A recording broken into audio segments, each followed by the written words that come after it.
were pretty looking people, but I can tell you people, they were the devil's children. Good afternoon from Mickey, Aurora and me. Aurora is playing with Mickey. So without she's now transferred her affections and attentions to me. So without further ado, I am going to put Aurora to one side, hopefully, and plunge right in. Okie dokes. I hope the orchestra will not be accompanying us for too long. Doreen Tyler says, Lady C, rarely enjoy your videos and rarely miss any. I was looking at bills that are due to receive second readings in Parliament and be voted on for the remainder of this year. I note that on the 9th of December 2022, there is a bill coming before Parliament dealing with removal of titles. That is the actual name of the bill for discussion and voting, presumably. Can you confirm if this concerns Prince Harry, the removal of titles, I mean? Many thanks. Keep up the good work. From Doreen Tyler and Guide Dog Pumpkin from Stoke-on-Trent, UK.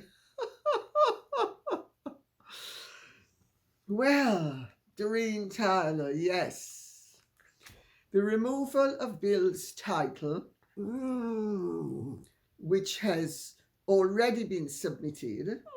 And I have to tell you, before we even go into it, I will say that this has been an idea that has been floating around for some time. Because last year, I had somebody approach me in a position of some former influence and still some present power, or maybe I should switch those around, and asked me to do my petition via Parliament, and that if my petition got more than 100,000 signatures, Parliament would be obliged to debate the removal of titles in terms of Harry. And I refused to do it. I said it sets a dangerous precedent. It opens up the royals and people with titles to the possibility of having mob rule dictate what their rights should be. And I said, if it's Harry today, it's going to be Andrew tomorrow. I am not doing it. Well, it is now being done by one of the MPs for York. Her name is Rachel Maskell. She is a Labour MP. She is quite left. Surprise, surprise there. And she said, for months now, York as a city has called for its association with Prince Andrew to end. After exploring all other avenues, it is clear that an Act of Parliament is the only way we can achieve this. Well, the bill was presented to Parliament on Monday, and it will, if it passes, enable not only the monarch, but a parliamentary committee to remove titles. Well, I'm afraid we already have quite enough rule by mob, rule by media, rule by popular acclaim, which is usually a few people I'm trying to find a polite way of putting it, and I'm not going to be polite. A few people deciding that they're going to cram things down everybody else's throat. And it's only a matter of time if a law like this passes before anybody with a title who falls foul of popular opinion is going to have their title removed. I'm awfully sorry. I think that is entirely wrong. Having said that, let's see if it passes. It's not geared towards Prince Harry this time. It was the last time around when I refused to spearhead the campaign via Parliament, knowing what would happen. And let's see what happens this time, because Ange will be the first to go, and then I'm pretty sure Harry will go afterwards. Although maybe not, because this is a left-wing bill. And maybe the left are not going to strip Harry of a title because Meghan is a woman of colour. The fact that she passed as white for most of her life and has done everything to look as white as she could is going to be neither here nor there where all of these people are concerned. All that's going to matter to them is that Meghan's a woman of colour and she's therefore being prejudiced against, because their diktat seems to be, if you can play any card, the colour card, the trans card, the whatever card it is that's popular at the moment, that no matter how badly behaved you are, and no matter how much you disadvantage everybody else who has rights, your interests should prevail. So let us see what happens, but that is the gist of it. Kitty says, "Dear Lady C, a non-royal question re the RMT union strikes happening in the UK right now." And before continuing with the question, I will say that Britain is being ground to a halt by the RMT, which is a rail union. The railways have been loss makers for some considerable length of time. By and large, the service is appalling. There are huge problems in the industry, but the unions refuse to have the service improved because they are only interested in maintaining the rights and improving the lot of their members to the detriment of not only the industry as a whole, but their country as a whole.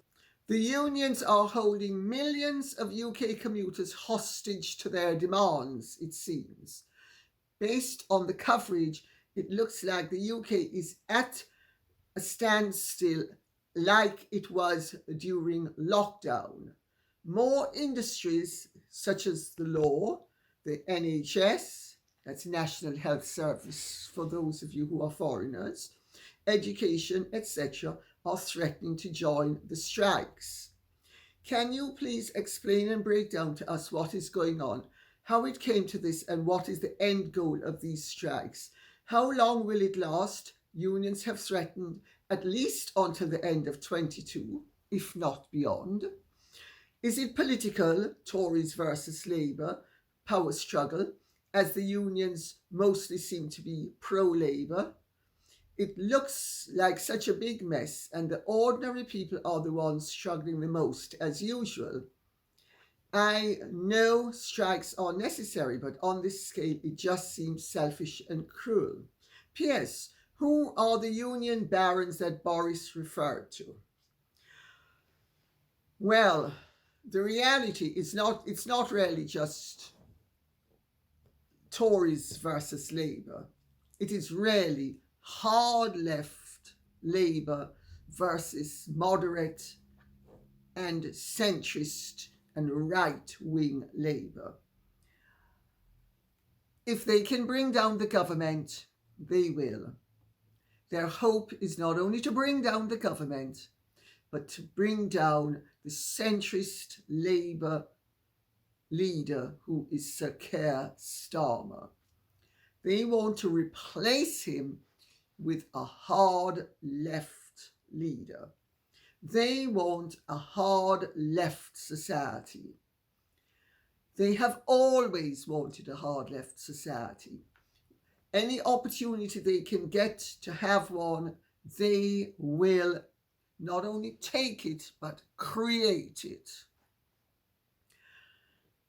Of course, these people have never really lived in a hard left world. They think it is utopia. They have no idea what it is like to live in a hard left world. But it won't matter to them if one is created, because they will be the elite, and they are already elite. Who are some of the union barons? Well, Mick Lynch, who's the head of the RMT, he is on £124,000 basic salary. May I point out at this stage that there's also the old-timers like Arthur Scargill, who have all piled in. So all of the commies have crawled out of the woodwork, and they're now over Gulliver's body, hoping that maybe they can eat him while he's chained down by their chains. They're trying to bring not only the country to its knees, and they have said it, but they want to bring the Labour Party as it stands to its knees, and as I said, replace a centrist Labour leader with a left-wing Labour leader. Now you have Angela Rayner, who is the deputy Labour leader, and who ran against Keir Starmer and lost. Keir Starmer has said, quite rightly, that MPs should not get involved, because the reality is these strikes shouldn't be taking place at all.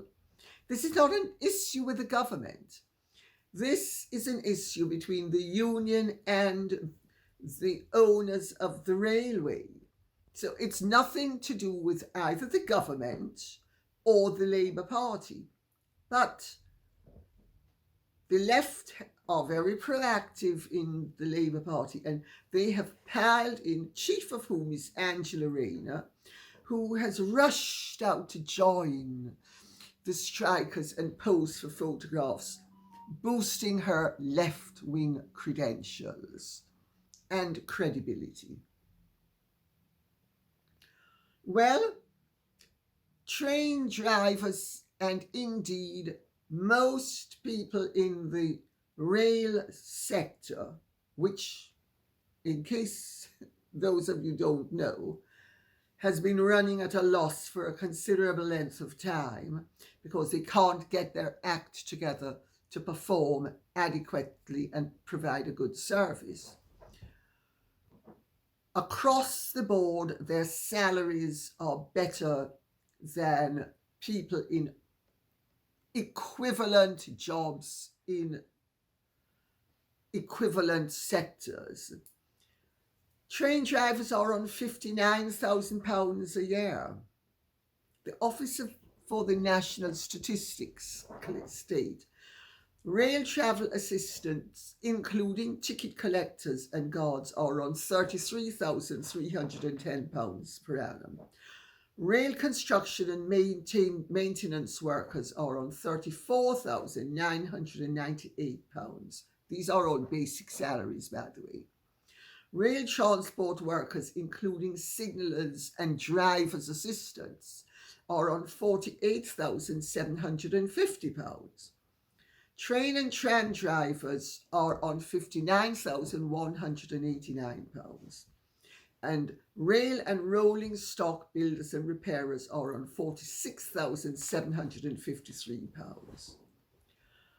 Not only do they want a massive increase at a time that the country is struggling, because we are just coming out of the pandemic, as is the rest of the world.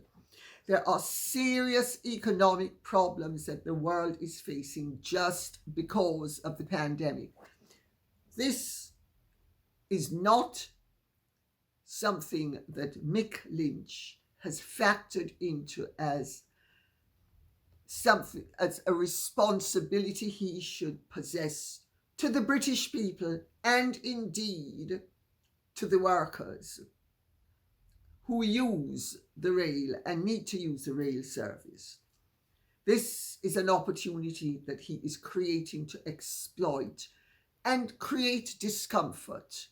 And since the country is suffering financially, as is the rest of the world, and believe me, the consequences of the pandemic haven't yet begun to bite with the severity that they will. I have access to information that is not available to the general public. I'm not unique in that. Any well-situated person does. The reality is that the world is in deep stuck because of the pandemic and the way it was handled. Some people would even say mishandled. But that's another issue altogether. Well, there are all sorts of archaic working practices that they refuse to change, such as if somebody is on his lunch break and a fellow employee speaks to him, just speaks to him and even says, "Hi, how are you?" Even if his lunch break has 2 minutes left to go, the lunch break has to start again. That's one ridiculous rule that should be changed and won't be changed. Another one is they won't share transport. Believe it or not, they will not share transport with each other. I could go on and on, but I'm not going to, because this is of crushing interest to us in this country and not of such interest all over the rest of the world. But it might well become, if this goes on, because there are all sorts of other sectors that are threatening to pile in. The teachers, the lawyers, the lawyers, the NHS. Well, the NHS, the nurses and doctors certainly do sterling work.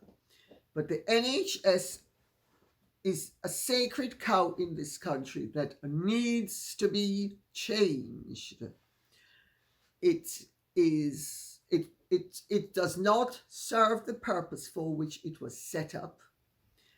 And indeed, it is not providing the service that we, the British people, need. Now, I say this as someone who cannot get a private GP within a 40-mile radius of where I live in the country. If I want to go and see a doctor, I might have to wait 6 months for an appointment. It is outrageous. Now, of course, if you are really ill and dying, they're wonderful. And I can tell you they are, because when my brother was dying, they could not have been more wonderful. And they're great in situations like that. But otherwise, at the moment, because of abuses not only within the system, but by the public towards the system, it is run in the most appallingly bad, ineffective, actually rather destructive manner. Now, if you compare it to the French system, which is superb, efficient, you rarely notice the difference. But the NHS has been set up as a sacred cow, and no politician dares to criticize it, because if they do, it's going to cause them huge problems. But if they pile in all the changes that should be made will not be made, and the ones that should be made and can't be made are going to be shoved aside, and the changes that are populistic will be made. But that is a subject for another time, let's put it that way. I hope this has answered the question, and we will now alight upon rather more entertaining matters, which are rather lighter in tone. Old Nan says, sorry, I'm looking to see what Aurora is doing. She's chewing up a toy. That's fine. Old Nan says, love the videos. Question, what difference does it make if a surrogate was used if the eggs and sperm were Harry and Meghan's? If they can verify it was their genetic material, then the surrogacy isn't a problem other than their false narrative. Well, that, I'm afraid, is not so, Old Nan. Now, I hasten to add, there is no suggestion that Meghan and Harry have used the services of surrogates.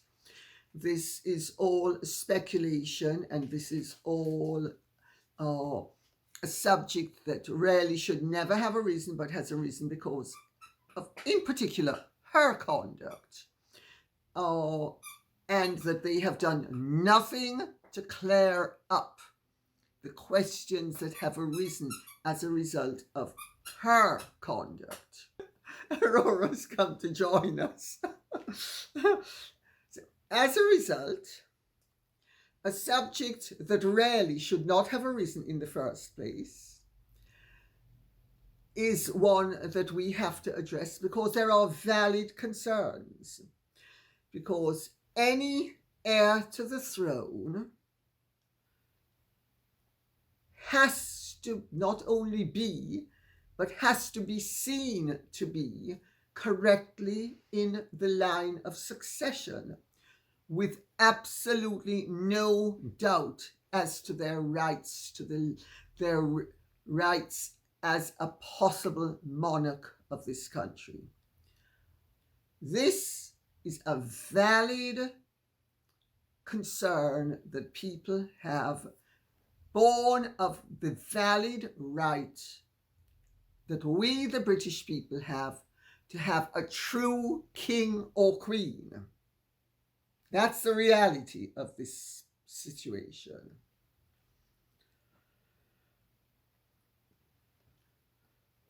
As the law stands in this country, an adopted child cannot inherit a peerage. An adopted child, therefore, could not become the Duke of Sussex. A child that is not born of the body of a royal duchess, but is born by a surrogate, even if that child's DNA belongs to the duchess, who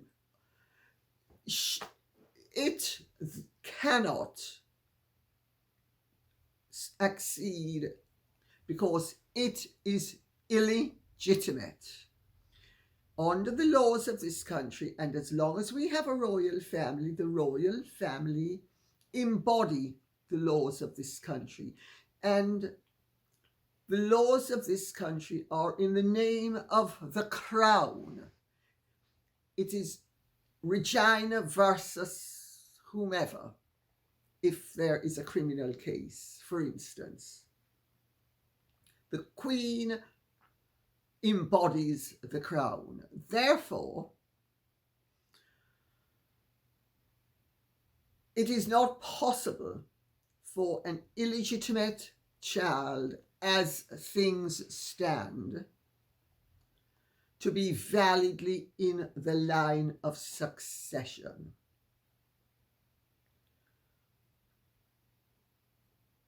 Because adopted children they have the right to courtesy titles, but they don't have the right to actual titles. Let us put it that way. So the problem is a problem if any royal should ever choose to go down the surrogacy route, even if they use their own natural substances, shall we say, in the interests of delicacy. Sharon Haley says, surely the taxpayers have a right to know if these children were born via surrogates, if they are in the line of succession, Lady C. Were these births witnessed by the correct doctors as per protocols? Many thanks. Well, this, of course, Sharon Haley, is the question that people are asking. And the reason why they're asking it is that Harry and Meghan did cloak and dagger.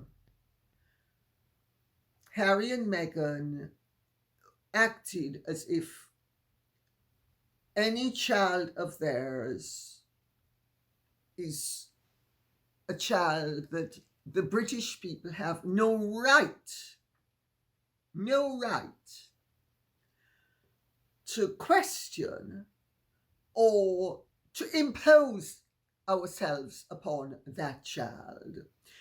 They have acted from the word go as if any child of theirs is a purely private individual.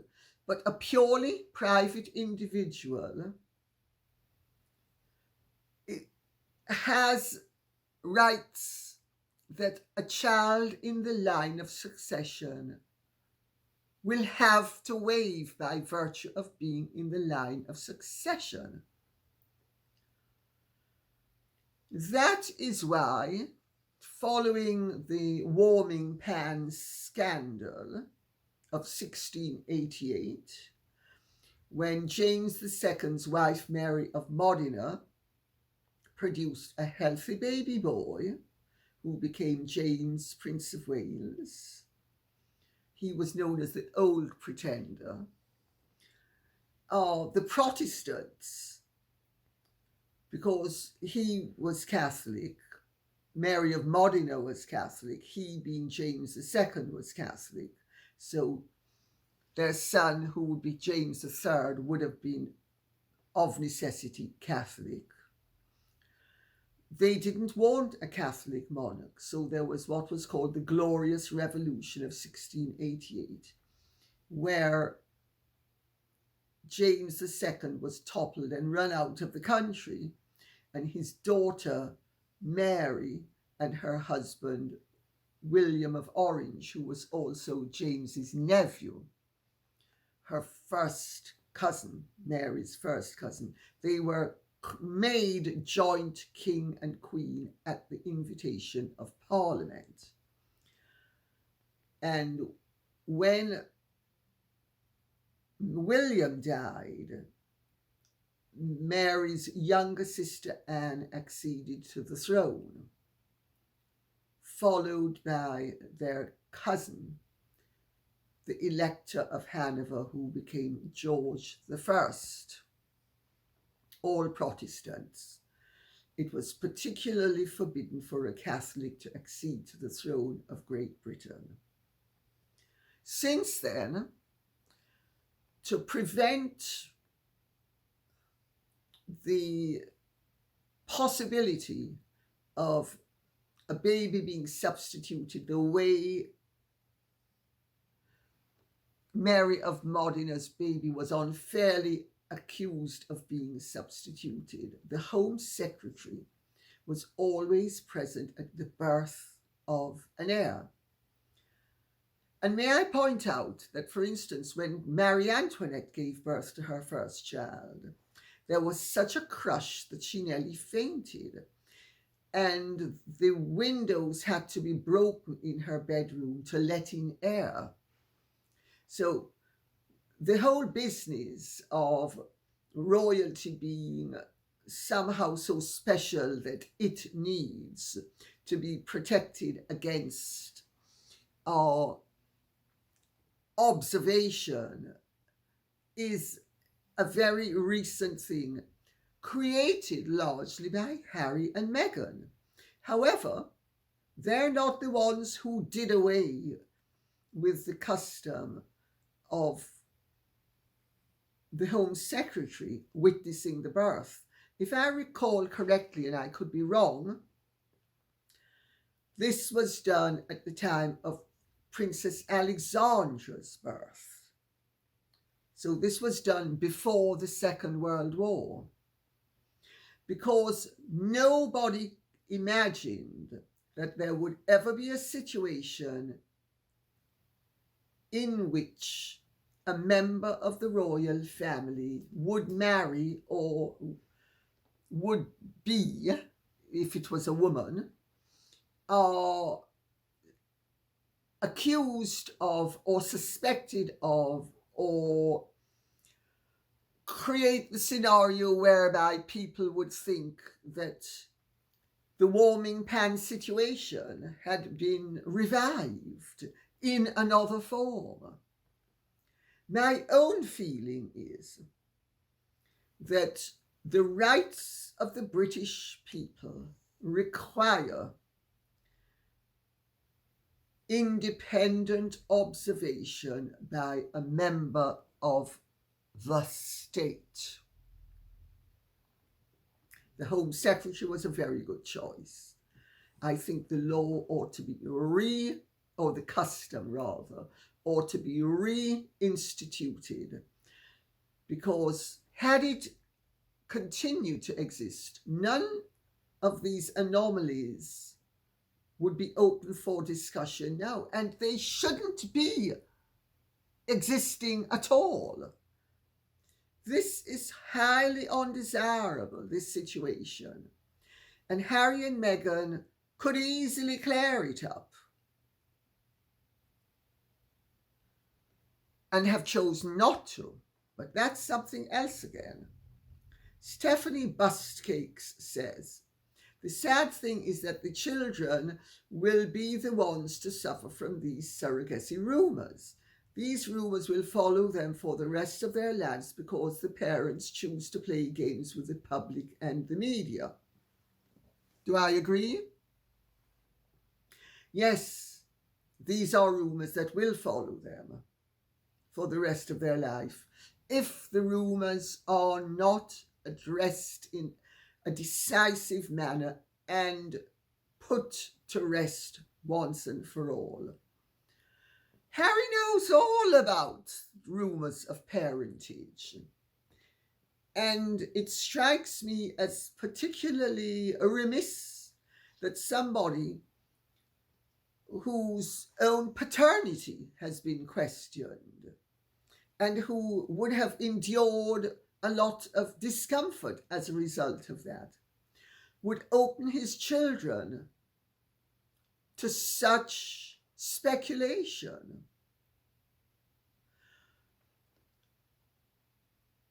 Which then leads people to conclude that as the speculation persists, maybe clearing it up would be far worse than keeping the speculation going. Again, this is a no-win situation where the children are concerned. And it would be a no-win situation where the royal family is concerned. Except that it's not, and I'm not going to go into that any further at this point. Lynn Youngblood says, if Harry's kids were at the Jubilee, why would they have not wanted them to be at the trooping of the colour party? Lynn Youngblood, that's a very good question. I mean, all the other children were at the trooping the colour gathering. There were 70 people there, several children. At the party at the palace, there were Prince George and Princess Charlotte and naughty Prince Louis. So Archie could have been there, and I would actually submit that it is not only remiss, it is actually cruel of parents to deprive a child of a once-in-a-lifetime opportunity that it might remember. Of course, it might not remember it, but it might well remember it. And even if it doesn't remember it, it would certainly have a bank of suggested memories to draw upon its life. I think it's cruel to deprive a child in a situation like that,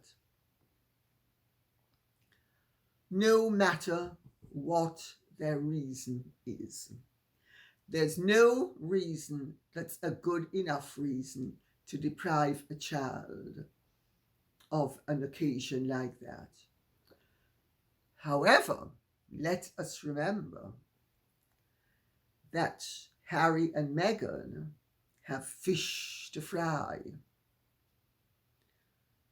They have narratives to embroider, invent, fabricate, create, and hawk as they go through life, merching everything, including their dignity and their children's wasted opportunities and memories.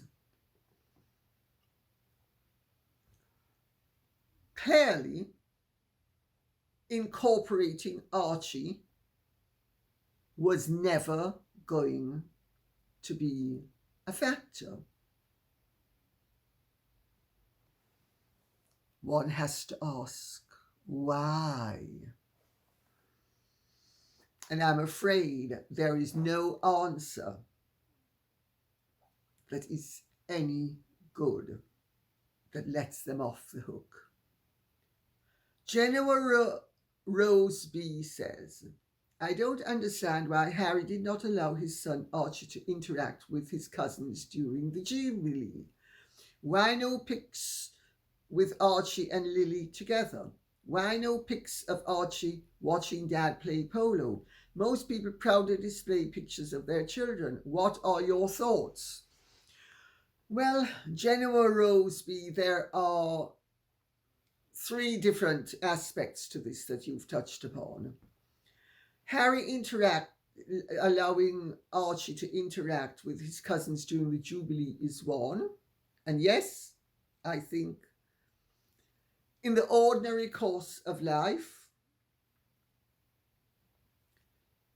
one would imagine that any parent would want its child to interact with its cousins, especially at such a unique occasion.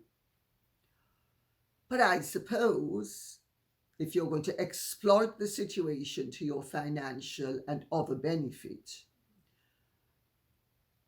you dare not do it, because consistency requires that they can't expose Harry to the poison of the Archie, to the poison of the royal family and the poisonous royal children. I mean, it's really weirdo time, isn't it? As to why the child isn't looking at his father playing polo, it is quite possible that they are saving the children for more financially opportune moments. They take Archie to polo, even if they have the copyright of the photograph, they sell it. They're not, they think, going to make that much money. Well, if they control the access and the environment, they are hoping they'll be able to make bigger bucks down the line. That would be a perfectly reasonable assumption to make when you're dealing with such gross merchandisers. Yeah, most people do proudly display pictures of their children. But then neither Harry nor Meghan is most people. Harry and Meghan are very unusual personalities. They exhibit signs of disorder that are very concerning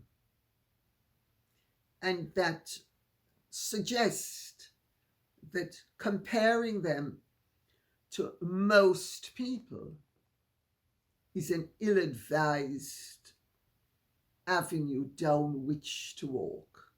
Janice King says, why did Horrid and Methane not take their children to the polo on Sunday, Father's Day? Which we've covered, but then she says, in all my 3 pregnancies, I never carried a baby around my knees. 4 exclamation marks. I think Janice King is referring to the photograph of Meghan in that red and purple get-up that she wore while she was in Britain, where towards the end of the day, the fetus that Archie is meant to have been took a dive. Although, of course, it's possible that Meghan, with her particular skills in yoga, was able to do breathing exercises and muscle control. And so the fetus was able to travel in what appeared to be the direction of the south and ended up somewhere by her knees. It is possible that with her special skills that she was able to do this wonderment, and that there is nothing really to be read in the fact that the bump had travelled a good, yard at least, southwards.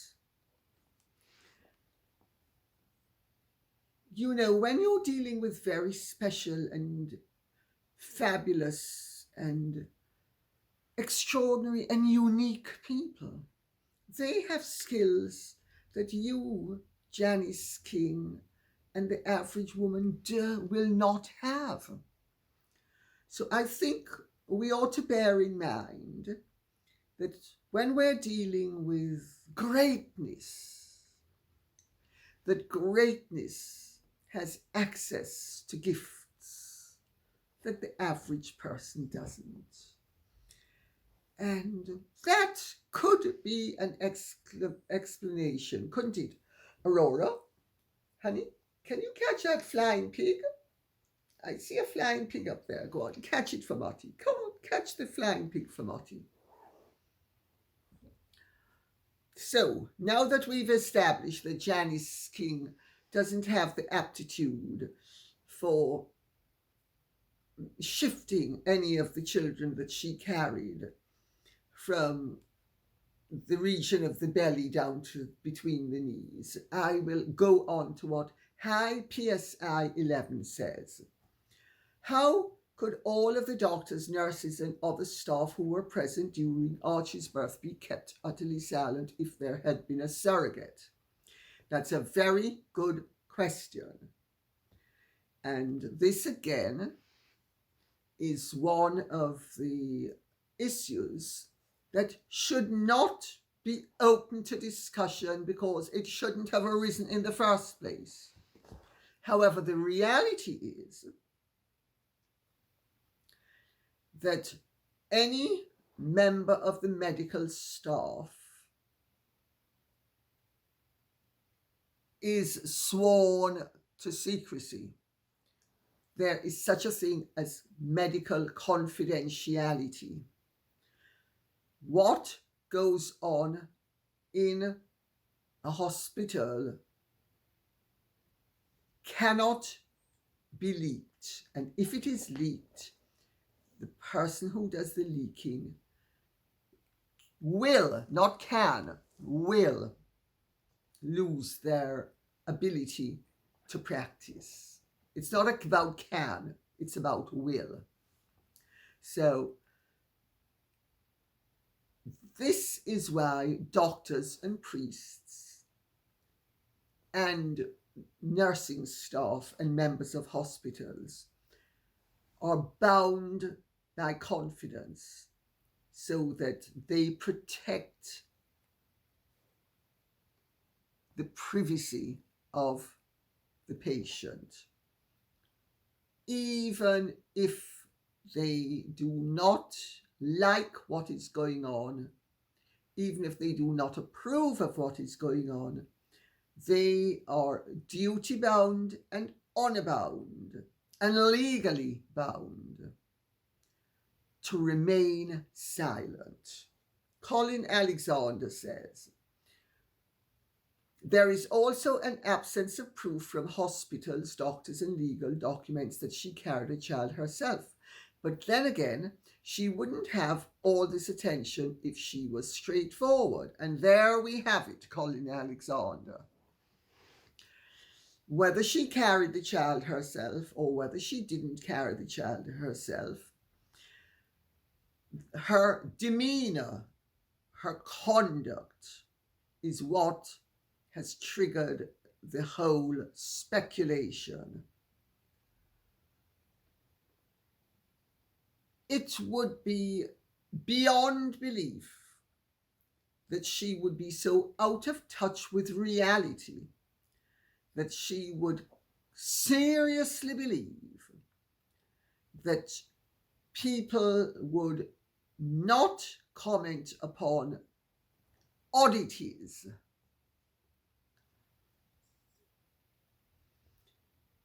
which opens up the suspicion that she has done all of this mischievously to gain attention, to create confusion, to sow havoc, to keep everybody wrong-footed. The Queen gave my son a waffle-making machine. Yes, she did. Waffles. Roast chicken. Aren't we clever? All you stupid people. Aren't we clever? And there we are, much cleverer than you. Yes, we're so superior. We can mock you. Yes, we can, because you're just poor, stupid schlumps. Not clever like us. Waffles, roast chicken, crocodile. And let's not forget that Lilibet's first word has been onomatopoeia. Oh, that's a secret, not meant to be revealed by anybody. Shh, don't tell anybody. It's right up there with Archie's first word. Remember Archie's first word? Crocodile, followed immediately by Grandma Diana. So clever. Victoria Churchyard says, question, Lady C, in regards to the children's line of succession and legitimacy, would H, as a young prince, have been educated royal knowledge education about titles, the law, line of succession, children, etc.? Of course he would have been. He'd have had to be remarkably dumb for all of that to have eluded him, and he is not the brightest star in the constellation. But I don't think he's a black hole. Do you think that H might have said to Meghan that if they use a surrogate, that the children would not be considered legitimate and therefore not in the line of succession? So Meghan convinced him to hide the truth. H might actually think that this would be a great idea to fool all the media. Games he seems to enjoy and perhaps learned from Diana. Lady C, do you know if the young princes get a private education in royal protocol? Thanks for your measured, well thought out videos. Victoria. Well, to an extent, of course, they're taught. I mean, it's a part of their world. It's, it's like you're taught to say hello and goodbye and please and thank you. And he certainly would have known that any surrogate any product of a surrogacy, I should say, would not be legitimate. It would be illegitimate, and the only way it could be legally theirs would be if it were adopted by them, and therefore it would not be in the line of succession. Yes, he would have known all of this. It is pure supposition, of course, that they used the services of surrogates. And again, I emphasize this for legal as well as moral reasons. But of course he would have known, and of course he would have said something to her. I mean, there's no way that if they were going to be using the services of a surrogate, that even he would have failed to point out to her that this ain't California, baby, this ain't LA. And gotta have some respect for the British law. Beyond that, I would much rather not care to speculate.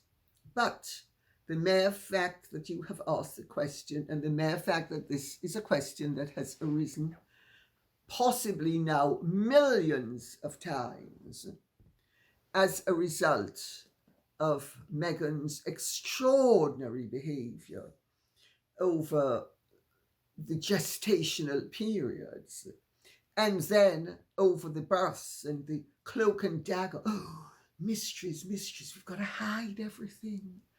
Well, of course, any fool knows that if you're covert, if you're hiding, if you're sneaking around, maybe you have something to hide. And if you don't, why are you doing it?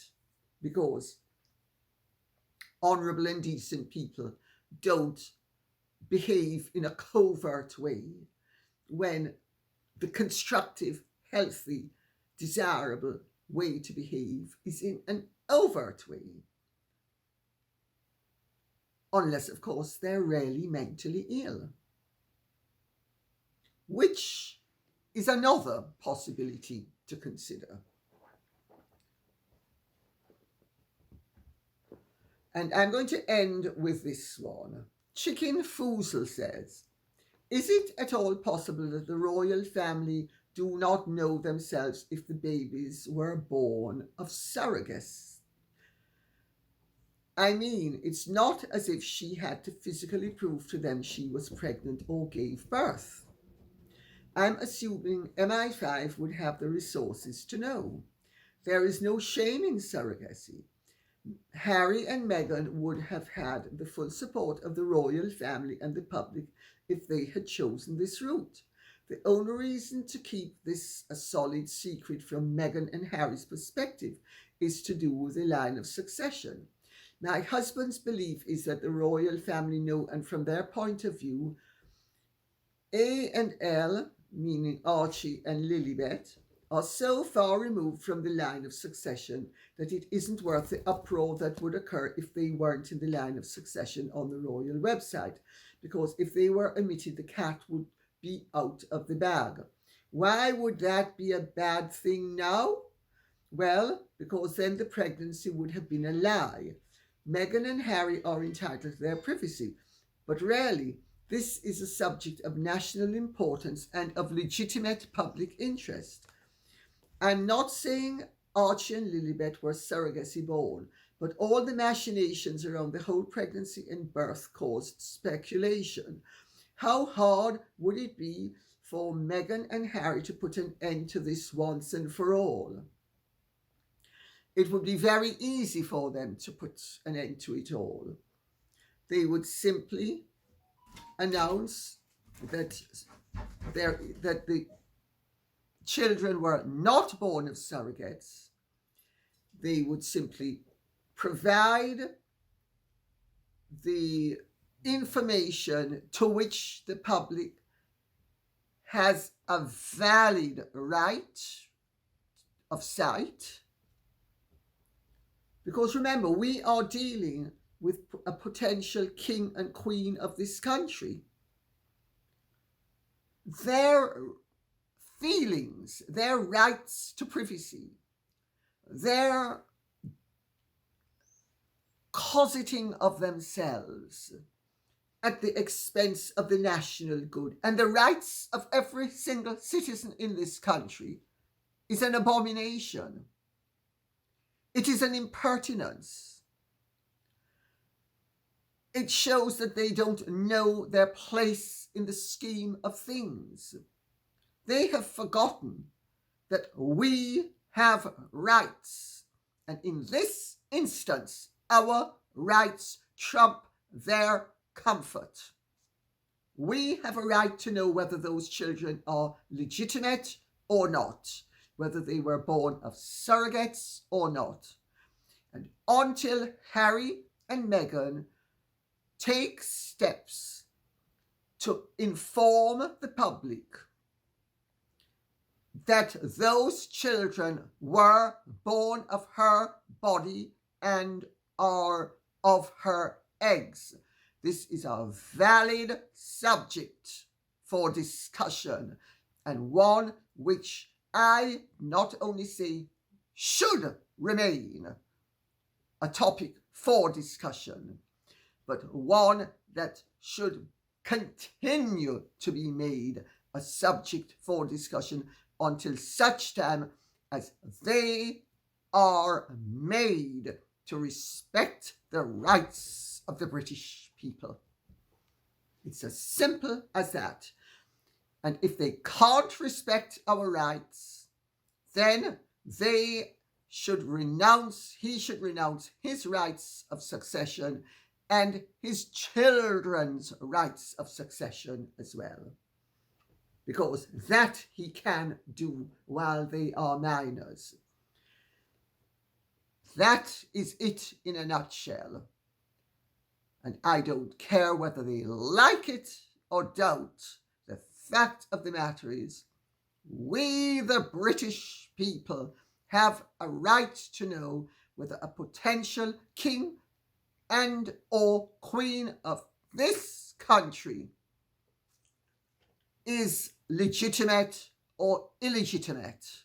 Because if those children were born of a surrogate, they are illegitimate and therefore not entitled to be in the line of succession or to sit upon our throne. It's as simple as that. And I'm afraid it's too late to change the law to accommodate them. It can't be done and it shouldn't be done. I have nothing against those children. I have 2 adopted children myself. I wished that all adopted and surrogate children had the same rights as other children do. But they don't. And until such time as they do, the law is the law. And neither Harry nor Meghan is above the law. It's as simple as that. And who doesn't like it can lump it. And on that note, I will say thank you very much for listening. I hope this has been of some interest to you. If it has, please like, share, subscribe, press the notification bell, and please keep the questions and comments coming in. This cannot be done without you. God bless and goodbye.